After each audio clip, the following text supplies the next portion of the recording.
Okay, good afternoon, everyone. As I record this, it's Sunday afternoon, the 8th. This will be available on September 9th. Lecture number 3 in ITS832, Information Systems in a Global Economy. And according to the course syllabus, this week I wanted to set aside some time to talk about, well, really the underlying concept of globalization, which of course, feeds a global economy. They're all hand in glove. Um, but somebody had a question this week before I get going in the lecture. I want to show everybody when you download my slides, you'll see these notes sections. Um, uh, if I go full screen and share these, you won't see these links. I mentioned there being a lot of helpful links. Same goes with this week. Posted quite a few links to interesting articles and websites um, to support this week's lecture. So make sure you download my slides and check out the links here and at least browse them. It'll really help you with your paper this week, I think.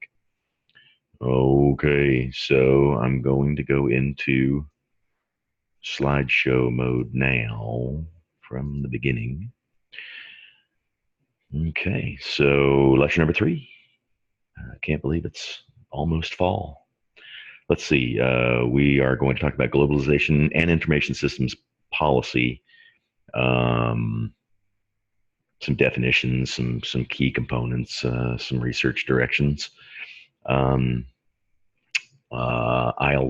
share the directions for the paper this week, and then we'll talk a little bit more about dissertations. I noticed some of you are really using the opportunity to think about your dissertation, which is that's the really big thing. You'll do okay in coursework, but it's never too early to start on your dissertation, and then we'll conclude.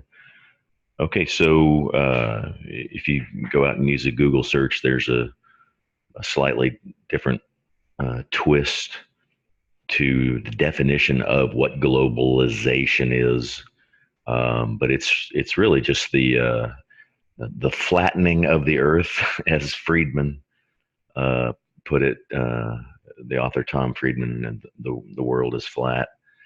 Talked about global interconnectivity and the sharing of ideas and cultures and languages.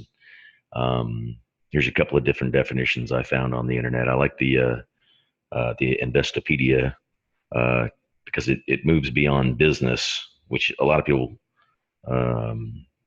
associate globalization with global manufacturing and global services. But there's also a cultural, sociological context. And this, interdependence of nation that's fostered through free trade. That's a statement of fact. But as you'll see throughout your program, it's whenever you see any statement at all anywhere, being a PhD student, you should be looking at says who, how did you prove that? Is that a statement of fact that's backed up by data? There are an awful lot of things out there that you see that are not necessarily backed up by data. They're a principle that's put out there and touted, but there's not necessarily data to prove that whatever the person is saying is true. So I think that separates that's the really big key takeaway when it comes to academic writing, is that you're really not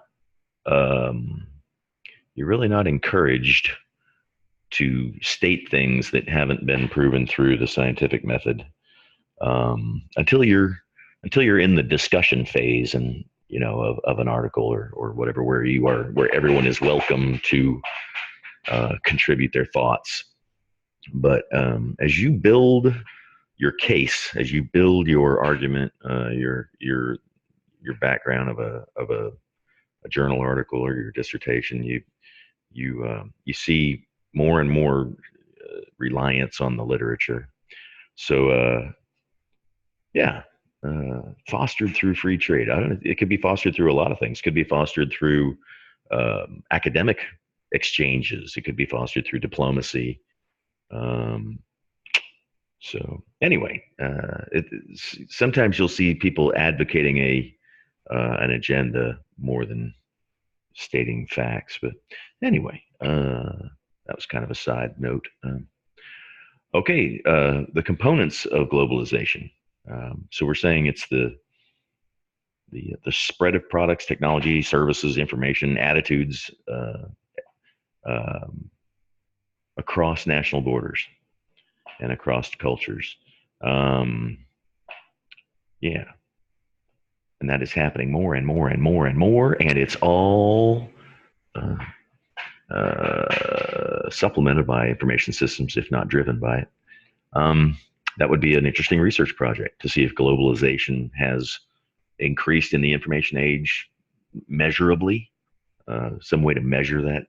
Anyway, the components of globalization, none of this is going to be groundbreaking to you. Everyone understands there's a financial, you have to, exchanging goods and services, you have a national currency. So there's going to be currency exchanges. I didn't realize it was this large, trillions, like $5 trillion. I saw an article, one of your links here on the notes pages talks about $5 trillion a day is exchanged in currencies. And of course, that's almost all digital. It's not people walking up to a window with a stack of bills and exchanging them for some other currency. So that's all uh, fostered by, enabled by information systems and the international banking system. Some of you are financial experts. That's a component of globalization that you could do your research paper on if that's where you're moving in your research area. There's a interesting concept of I included a link here of using blockchain technology, Bitcoin and some other currency, um, as a method of exchange. And the article that I included in your resources there talks about using blockchain for business to business transactions. And I thought, oh, that's pretty interesting. I'm not a blockchain student or expert or even a student really, um, but I don't know that there's anything to prevent the large multinational corporations out there that buy things from each other. The Samsung and Walmart and of the world to Amazon to there's nothing to keep them from adopting a blockchain based currency that they would agree to use for business to business transactions. Um, which I thought that's really interesting. So if you're in the blockchain specialty and you want to do a paper on that particular topic this week, that would be interesting to read about. Okay, so we've got a financial side of things. Everything's traded more or less on national currency. Some uh, uh, some economies out there don't have what's considered a hard currency. It's really hard for them to buy anything. There was a big problem with that during the Soviet era. We didn't really accept the ruble for anything. So we would trade goods and services, arms being one notorious example. North Korea has a real hard time buying anything because their currency isn't exactly widely recognized. Um, so you've got a financial side of this global um, information systems supported economy, and you've got goods and services, of course, that are crossing borders. Uh, Millions of shipping containers full of goods plying the oceans. You've got pipelines for chemical products and oil and such, water, going between national borders, services, particularly in the digital era. You've got software engineering services being performed. I live in Arkansas, central Arkansas, and a local company I know has a distributed software engineering environment in here in Arkansas, but also they have an office in Guadalajara, Mexico, and in Warsaw, Poland, and they collaborate across national boundaries, using, of course, configuration management software and project planning software. So you've got goods and services moving across the country, moving across the globe. Global supply chain management, just in time inventorying. So there's enormous software applications to manage that. That would be an appropriate topic for this week to discuss. Um, uh, we've got software, as I mentioned, software being developed in different countries and to be targeted towards different countries in different languages. So you've got not only linguistic issues in the source code, although most programming languages, as you know, are based in English. That's another thing I looked up last course was the the popularity of English as a programming language. I guess that because that's kind of where it was born, so it just kept going that direction. But there are other programming languages, of course, based in other languages, other linguistic syntax structures. I thought that was a pretty interesting thing to look into. And of course, digitizing work products, things that used to be physically made and stamped out on an assembly line, like a musical record or a book or a movie. Things have been digitized that can be moved, shipped much more easily over the internet, collaborated on.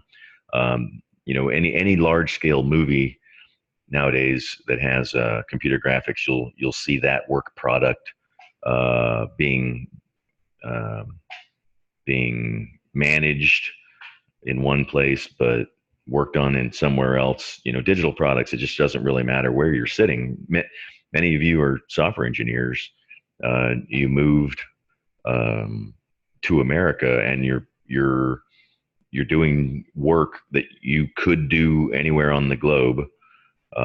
Pretty much, some teams really rely on personal independence or personal interrelationships being in the same physical place. But a lot of times that's just for team building. It seems like when you go back to your desk and you go back to your cubicle and you're writing code to satisfy a spec, or you're wrangling data. Some of you are working in ETL. You could be doing that anywhere. So there are um, massive exchanges of data and work product going on internationally. Cloud computing and international data centers uh, um, is a large topic for some of you. So that's absolutely an appropriate selection for this week's topic. Would be uh, large scale cloud computing and the international dynamic of it. Um, and then it has an effect of people. So globalization. I mean, really, we are talking about people from different cultures interacting. Um, so there are, as part of globalization, there are jobs in certain countries that depend highly on international trade. There are some things manufactured in country one that aren't even sold, aren't even legal for sale in that country, but they're made for export. We have some things we make in America that you aren't allowed to maybe to drive on the street in America, but we export them to other countries, and they're legal there. Same thing in like Japan. Japan will make right-hand drive cars. Uh, I'm sorry, left-hand drive cars that will never see the streets of Japan. They are made for export um, to countries like the United States and countries in Western Europe where you drive on the other side of the road as you do from Japan. So uh, so those jobs are, to me, are a prime example of globalization, because there's no reason to have the job if it wasn't for globalization. I guess that's my main point. And then another aspect of globalization that affects people for sure is offshoring, and then the argument to reshore, backshore. Like I said, there's the at one point the largest BMW factory in the world was in I think North Carolina, not in Germany. Many Japanese vehicles are made in America, um, mostly for use in North America, but not exclusively. Some of those will be manufactured and final assembly will be in America, but they'll be exported to Europe, Africa. Um, so there's those sorts of impacts on people.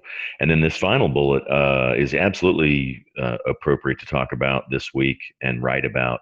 If you go out to Google Scholar, you'll see quite a bit of research is being done on this issue of if you can't move the work around, you can move the people to the work, and should we and could we and do we, and of course it's a major issue of political debate, pro and con. Some countries use the term guest worker, worker visas, migrant workers, immigration visas, non-immigration visas. There's a lot of different terminology around it. But last class we had a pretty good discussion about the H-1B situation, and there was a matter of inequity, I thought, that was really well described by a former student, that you're taxed in this country to pay for programs, social programs that you may not ever get to take advantage of. And is that a truly a just policy? It seems. I think the students' main point was that they felt like they were contributing to the economy, by being there. And not only the current economy, but they're paying for like Social Securities for retirement age people. I think there's a point to be made that there's somewhat of an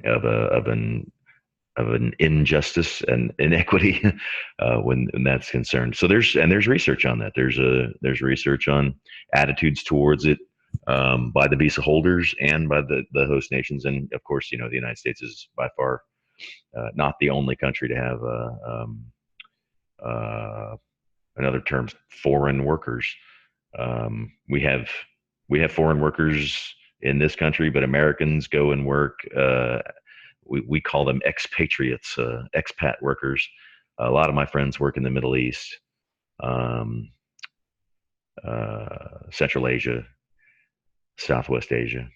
Um, so yeah, globalization components. There's people, the things that are being exchanged, and the money to pay for it. I think that's a pretty straightforward foundation. So, did quite a bit of browsing this morning on my favorite Google Scholar. Found quite a few trends in research that I wanted to highlight a few. There there are many more. If there's another issue of globalization that I'm not covering, that you would like to write about for this week's assignment, please do. If you have any doubts about your chosen topic, um, feel free to shoot me an email. Pretty good about getting to my email every day. Sometimes I miss a day, especially the weekend. I try to work during the work week, and then spend time with my family during the weekend. But I'll check it. It's always good to get started early in the week. If you've got a question or a concern, get it in there early. Um, don't wait till the last minute. I probably can't help you if we wait until the weekend to get going in the right direction. So these are some research directions I saw that would make um, appropriate topics for your um, or large areas to delve into a smaller subtopic for your paper this week. And the a lot of it is the the motivations and barriers. You know, the pros and cons of going from being a single country um, company and just doing business in your nation of origin, and then versus going global. Uh, you've got trade policy issues to deal with, so you're going to have to up your staff. There's access to markets that will increase profit, but there's going to be costs of doing business. There's going to be if you are sourcing partnering with a source in another country, you can run into issues like we're seeing with tariffs. You might become, I guess you might say, the victim. At least you'd be impacted by trade policy, as opposed to if your supply and your customer base were purely domestic. You only have to worry about domestic politics. So there's an increased complexity in being a global business, but there's access to markets. I included a link at the notes section of this that talked about it was a United Nations paper that talks about access to markets for direct foreign investment. Some markets U.S. companies have been able to penetrate were enabled by, if yeah, you can sell stuff in my country, but you have to build a factory here, or you have to employ a certain amount of people, or whatever. So there are countries that will make sure um, that their own citizens are benefiting from um, another country having access to their market. So there's always a political angle to all this stuff. Um, I saw a lot of research in offshoring, and then they're calling it, reshoring, backshoring. The decision to move part of your business overseas, whether it's Mahindra tractors manufacturing in the United States, or BMW manufacturing in the United States, or Toyota manufacturing in the United States, and then deciding to draw that back, or maybe move that plant to Mexico instead of the United States. So there's all of these, and then of course, IT support, information technology support, customer support was a large target for outsourcing and offshoring. I would love to see um, a non-U.S. focused approach to any of these topics, um, uh, to broaden my perspective, and for you to delve deeper into something that's maybe not so transparent as a U.S. policy. Trade policy. I included a link in here about digital taxation in the digital age, and when you're moving digital products around, how do you digital tariffs on digital goods. Um, so that would be an interesting trade policy pertaining particularly to information systems supported products and services. Um, and should we, or how would we levy a tariff on cloud-based software as a service that's coming from some other country? It's just it's a disruptive technology for sure, for policymakers. And then we've got the global IT workforce. We can do what we do in large part from anywhere for any customer. And once you make a piece of software, it can be propagated overnight, and often is propagated around the world overnight. You can write APIs, throw them out there on GitHub, and uh, expose web services, um, expose data sets for use, or um, by software engineers around the world. So there's just any number of things that you could talk about under the category of globalization. So um, this week's paper um, is a chance to start, to practice writing, which I really encourage you to absolutely practice every chance you can. Um, it strengthens your command of the language. It strengthens your ability to get into the literature and read critically and use literature to reinforce your own thoughts. It lets you, it gives you practice summarizing what somebody says, the underlying findings of another piece of literature, that help you tell a word story. Your papers should walk your reader through your topic, supported by outside facts, but you are the storyteller, not the other author. So make sure that you are telling your story clearly. But pick a topic in anything that we went over in this lecture, or that you are interested in. Try to shape something towards your research. Um, it could just be the methodology. You might be really interested in qualitative research methodologies for information systems. So you might choose something that's, it's really more the methodology that's interesting to you than the topic. But I would advise you to choose a topic that's um, near your research topic, um, or in your PhD concentration. Like if you have if you're concentrating in blockchain, you may want to use what we were talking about earlier. Blockchain is a business to business transaction enabler. But anyway, uh, there's three things, and you'll see a template, a writing assignment template in the course content folder that I would like for you to download and use um, for this week's assignment. So you'll provide a brief overview of the topic, whether that's blockchain in a business to business environment, or it's collaborating on software projects, or it's the mobility of the IT workforce, um, and and and say immigration policy of the IT workforce.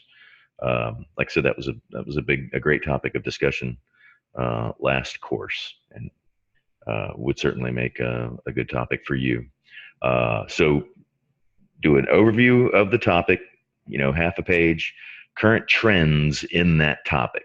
And that may require you using some practitioner literature, some, Pew Research or Gartner polls or those sorts of things. Again, you cite them in APA format, but they may not necessarily all be journal articles, because sometimes it takes a little while to publish a journal article, so the information isn't necessarily super current.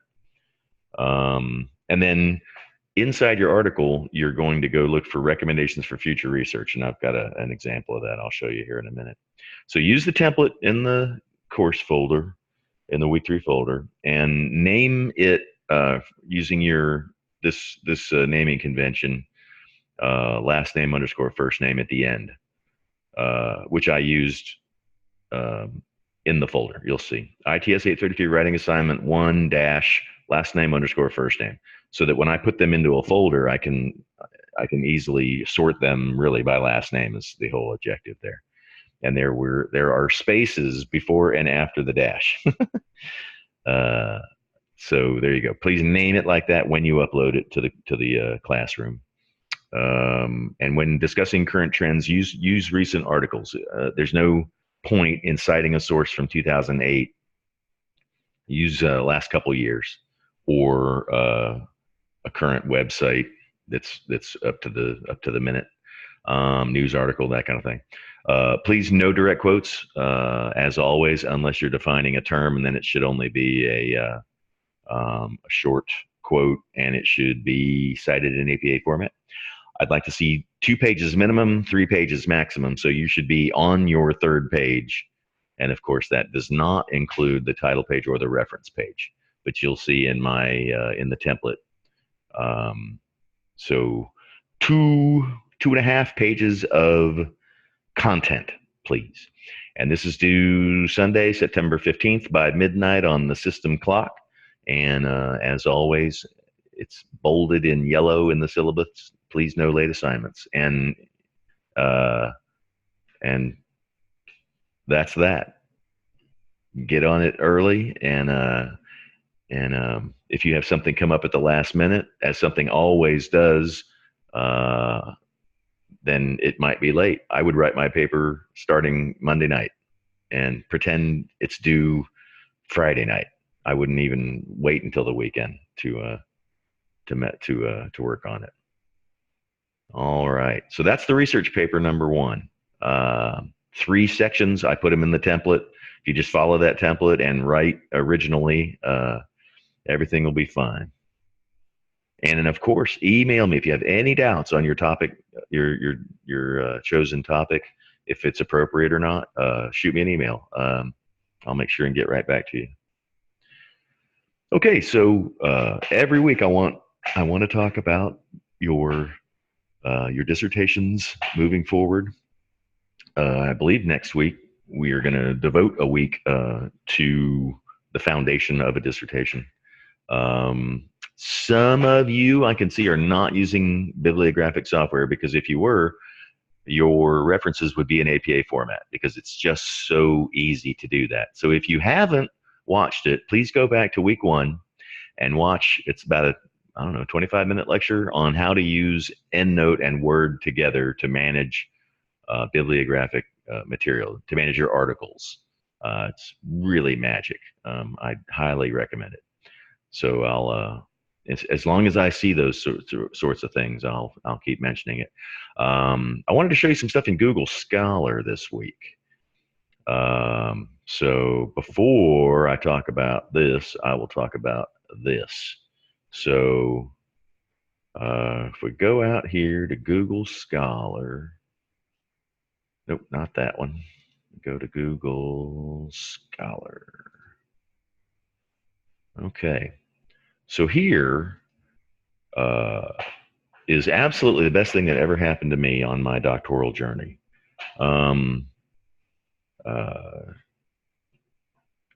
You type in a topic here. Let's say I was typing on multinational software engineering projects, I think. Globally distributed projects. There's all kinds of research out here. Some will be newer than others, but anyway, this is Google Scholar. If you see this link out here, generally speaking, there's a full text article available, which is just fantastic. My EndNote library is loaded with these full text articles that I got off Google Scholar, and the library is great too, but it doesn't necessarily have the full text for. Sometimes you can find it on the normal Google search, the normal internet, but I really see a lot of these full text. Sometimes if you can link a college library to Google Scholar, but not everyone will do that. So anyway, this is Google Scholar. So one of the neat things I like about this is you might see something that's old. Multinational software engineering curriculum. Okay, that's interesting. Teaching using globally distributed projects, the DOS course. Okay, well, if you're working on on this, 2011 is a little old, right? But look at this link here. Will teach you. It'll show you articles that cite this article. So cited by 51 different articles. So some of these things you'll see have been cited by uh, many, many, many, many thousands of articles. Sometimes you'll run into a reference that's got hundreds. Wouldn't it be nice to write an article that was cited 600 times?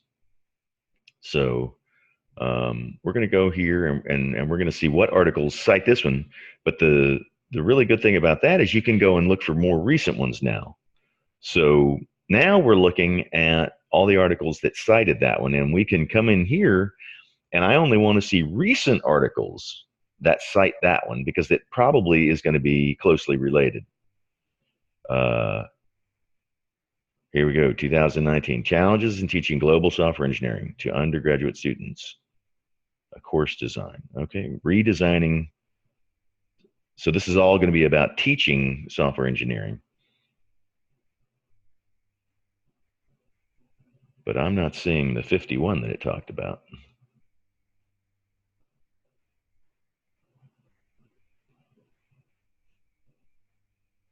Cited by 51. Normally you start seeing, oh, here we go. Never mind. I did click on it. And then this one, you can see what articles cite this one. Now, if you want to cite one of these articles, another nice thing about Google Scholar, if you want to cite one of these articles and you don't have bibliographic software, you just click on these double quotes right here, copy this, and then you can paste this onto your reference page. Now, of course, you have to do the hanging indent, so it's in APA format, first line. But at least you have and they're pretty accurate. I'm not gonna generally critique the format of your references. I will check your references. I'll spot check. Some of you are doing a really good job of citing articles and using the bottom line of that article to reinforce your points. Other ones I've seen some folks stick a citation in there, and if you check it too, you all should be checking each other's posts and really critiquing each other's posts. If somebody posts something from an article and it has nothing to do with the subject, you should call them on it. Because your academic work, your dissertation will certainly be scrutinized. Every reference you put in your dissertation is subject to review. And if you're just throwing something in there because you think it sounds good, you'll get called on it, and you'll never publish, I don't believe, if you take that approach. So anyway, that's Google Scholar. It's great for finding full text articles. It's great for finding what articles cite that article and how seminal or how influential a particular article was. If somebody cites something 231 times, that's a pretty good article. Some of the things that I've used. Let's see if we can.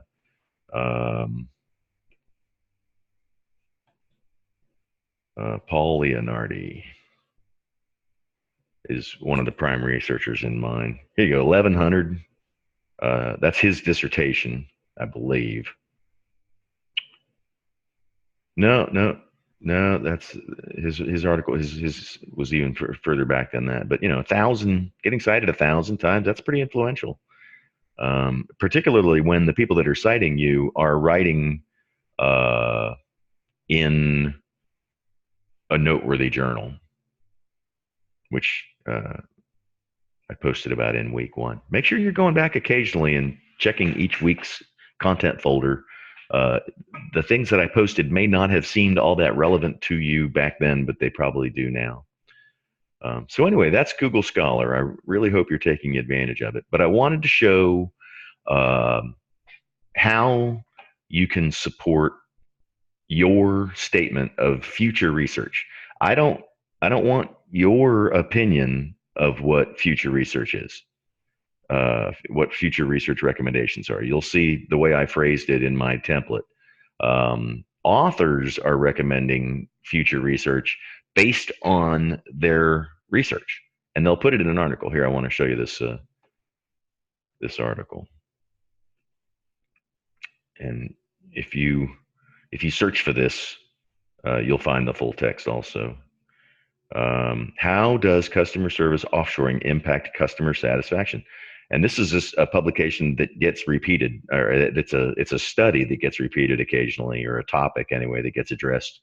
Everybody wants to know about customer satisfaction and offshore customer service. So you find this article and you download the full text of it. Here are your authors: University of Michigan, Richmond, Virginia. Uh, an abstract is a great place to get the background of a paper, but um, I don't require an abstract in our short little papers. You'll see that in the template. But anyway, so I go up here and I want to find the future research section. Ah, comes right up. So this section, and a lot of these articles are really standard. This talks about why it contributes to the body of knowledge, the limitations of the research, as all researchers should admit the limits of their project, and recommendations for future research. And you'll see this in almost every paper. So use them. You'll use them in your coursework in this course, but you'll use that a lot in your dissertation. You'll have to justify your dissertation project selection based on the literature. The literature will say, hey, we need more research in this area, and it'll be fairly recent, and you will use those recommendations to tell the word story as to why you're doing your dissertation. So we come down here a few paragraphs after they're talking about the limitations and their contribution. And they talk about their data set. They'll talk about the limitation of the studies, the data set. But we come down here and we will find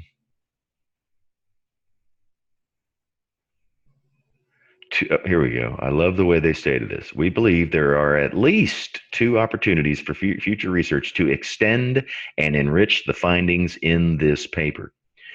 So when you're reviewing the literature, this is a great thing for you to keep, especially if, and again, if you've got your library of articles that you are building, your collection. Making a note when you're reading an article about your concentration area, your area of interest for your research, make a note of articles that are good. We call it a springboard, that are a good springboard for the next step. So when you introduce your dissertation, you will say this dissertation builds on the work done by, and you name the previous authors, and you say how it fulfills it, and uh, that's a welcome thing in academic writing, is that we build on each other's work. Uh, One opportunity would be to perform an in-depth field study of a large firm. So if you have any access, if by chance you had access to an offshored customer service team, you could perform an in-depth field study and find out. And that would be part of your research questions, how their offshoring activities unfolded over time. You would interview people, and you would describe that evolution. You could provide data, the number of jobs by year, its effect on profitability for that division. I mean, there's a lot of ways to do that. But that's what I want you to get out of this is that the literature provides next steps for research. You don't have to provide that. You don't have to make that up. All of these journal articles are very similar. The academic literature is a pretty standardized process and community. Another opportunity would be to research the mechanisms and implications for offshoring as CRM transitions away from human and voice-based to more digital, based on AI and machine learning. Oh, you know that. You go to a website and a bot will pop up and say, "Hey, can I help you? What's your question?" And it'll analyze your question to see if it can be if the customer service can be solved by giving you a link to an FAQ page, a fact page, or if it needs to get a human chat, um, a human chat technician in the window, or if perhaps you really do need a phone call and they need to verify and talk to you. So that, yeah, artificial intelligence, machine learning, and customer service. Um, that would be a good springboard for this article. So yeah, again, that's the takeaway. Use the literature to find recommendations for future research. Okay, we'll go back to the PowerPoint now and resume slideshow from current. Okay, so that was Google Scholar and a little bit about literature review for your dissertation. The same thing applies for weekly papers, though, and your papers should be a building block for your dissertation. So, what I want to talk about now is just really making me uncomfortable. Um, there are there's an email group that all of us on the faculty use to exchange concerns and tips and techniques and things that are going on, information about the residency weekend, those sorts of things. And one of the big discussions this week, with lots and lots and lots and lots of replies, was about plagiarism and poor paraphrasing. So I'm seeing it this week, and I posted an example as an announcement. I took something that I wrote um, for my a doctoral course. I just picked it at random that involved my topic. That language probably evolved into something that went into my dissertation. Anyway, I plugged it into that paraphrasing tool that I provided the name for it. I can't remember, and it just ruined it. It took it from something that's fairly understandable and just used synonyms for words that no one uses. You can't just randomly substitute words in a phrase and have it mean anything in any language. Certainly not in English. And I've tried 3 of these now, these paraphrasing tools out there, and they all are horrible. Absolutely horrible. And it's resulting in the completely incomprehensible, I believe. This is my theory. I can't prove it. I think if I took an hour, I could find the original article, do a side-by-side comparison where someone has fed a paragraph or even an entire work into a paraphrasing tool and ruined it. Ruined the original meaning, made it absolutely unintelligible nonsense, just absolute boulder dash. So I want to make a point here. If you are doing this to get through this course, when I see that, I'll give you a 0. This isn't, grammatical issues with a little bit of problem. These are massively confusing, worthless posts that I'm seeing. I'm just going to have to give you a 0. There's nothing else I can do, and it's only postponing you. Even if you got through this course, you're going to get to a point where you're writing your dissertation. It's going to have to be original. You're going to have to make it up. And it's going to have to be understandable. So if you're using these things as a crutch to get through, please stop. Please stop. Because you're only putting off the inevitable, that you won't get through the program. So you're only putting off the inevitable. And it's better to use these assignments for practice now. And it's cheating. It may not spring the plagiarism checking tool, But if you use the essence of someone else's work and pass it off as your own, you'll see in some of your fellow students' posts, you'll see where they left the part where it claimed in this study we collected data that are some blah blah blah, and they didn't study anything. Uh, um, that's plagiarism. That's fraud. You are fraudulently presenting yourself as the original researcher, and you're using the structure and essence of that work. It doesn't matter that some website substituted incomprehensible, terrible language for you. It's still cheating. It's still plagiarism. You're still going to get a zero and you're not going to get through the course. So please, please, if you are doing this sort of thing, stop. Read the instructions, think, write originally, and you'll be fine. This is not an English course, it's an information systems course. I'm not uh, judging critically for language, although you need to work on it because it's a part of professional communication. But I'm not accenting on that. Um, I did have one student, and I posted an announcement about this. I did have one student that wanted to write up to PhD expectations, and I want to make this really clear. I really hope everyone is actually listening to these lectures.